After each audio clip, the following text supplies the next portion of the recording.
Ako, sa totoo lang, takot talaga ako magmahal eh.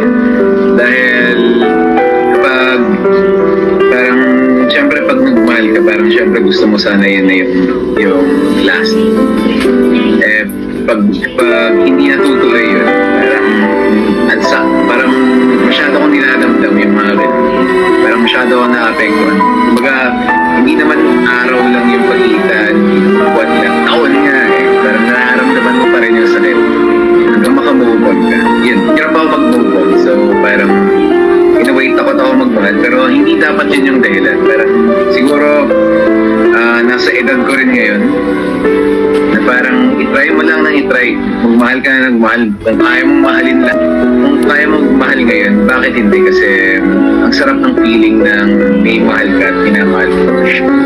Nakalaan talaga tong taon na to para maayos ko rin yung mga kailangan na ayusin sa sarili ko, sa personality ko, at pati na rin sa mga ibang aspeto ng buhay.